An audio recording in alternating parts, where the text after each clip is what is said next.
नमस्कार मंडळी, कशा आहात सगळे? मजेत ना? मजेतच असायला हवं.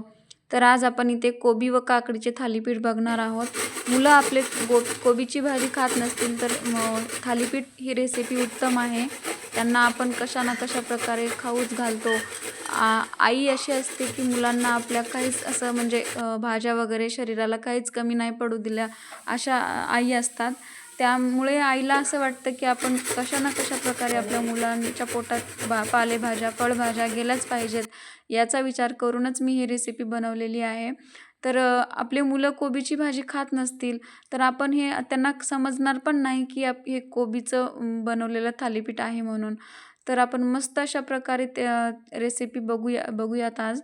तर इथे मी अर्धी कोबी व त्याच्यावरचे 2 लेयर काढून घेतलेलं आहे आणि 2 काकडी स्वच्छ धुवून, 1 कांदा घेतलेला आहे आणि त्याला मस्त असं छोट्या साईजच्या खिसणीने मी एकदम असं बारीक खिसून घेतलेलं आहे. कोबी, काकडी, परत कांदा मस्त असं खिसून मिक्स करून घेतलेलं आहे. परत त्यानंतर 4 हिरवी मिरची एकदम छोट्या-छोट्या साईजमध्ये मी कट केलेली आहे.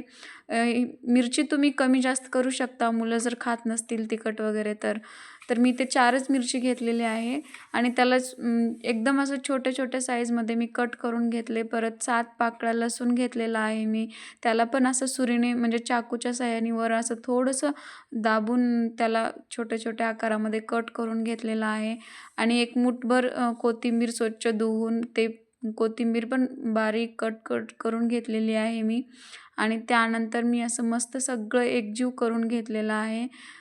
परत कोथिंबीर, लसूण आणि हिरवी मिरची त्यामध्ये ॲड केली आणि 1 इंचभर आलं घेतलेलं आहे. ते पण एकदम असं बारीक कट करून घेतलेलं आहे.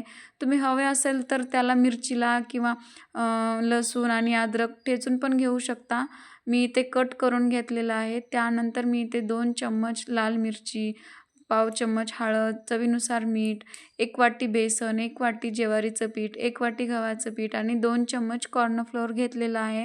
कॉर्नफ्लोअर घातल्यामुळे बाइंडिंग छान येते आणि एकदम असं कुरकुरीत होतं आपलं थालीपीठ. तर मी सगळं एकजीव करून घेतलं आणि त्यामध्ये 1-2 चम्मच मी तीळ ॲड केलेलं आहे. असं मस्त दिसतात तीळवर छान असं, त्यामुळे मी तीळ पण ॲड केलेले आहे. तीळ हे ऑप्शनल आहे. तुम्ही म्हणजे आवडलं तर घाला किंवा नाही घालायचं तर नाही पण घालू शकता. तर हवं तसं थोडं-थोडं पाणी ॲड करा हाताने, जास्ती पाणी नाही यूज करायचं. थालीपीठ म्हणजे आपल्याला काकडीमध्ये आणि कोबीमध्ये भरपूर असं पाणी असतं काकडीमध्ये, म्हणून जास्ती पाणी लागणार नाही. तर मी ते एकदम असं अर्धी वाटी पाणी लागेल तसं, अर्धीच वाटी पाणी लागलेलं आहे मला इथे. तुम्ही बघू शकता पीठ असं तयार आहे आपलं. तर पीठ जास्ती घट्ट नाही करायचं आणि पातळही नाही करायचं. तुम्ही बघू शकता हे. तर इथे तवा मी गरम करायला ठेवला गॅसवर आणि त्याला तेल लावून असं तेल पसरून घेऊन आपल्याला हातानेच तव्यावर थालीपीठ बनवायचं आहे. तर असं मस्त मी थालीपीठ पसरून घेतलं. हाताला थोडं-थोडं पाणी लावून थालीपीठ पसरून घेतल्यानंतर 1-2 मिनिटासाठी आपल्याला झाकण ठेवायचं आहे. तुम्ही बघू शकता 2 मिनिटाच्या नंतर थालीपीठ मस्त असं खालून चिटकलेलं पण नाही आहे, छान असं निघालेलं आहे.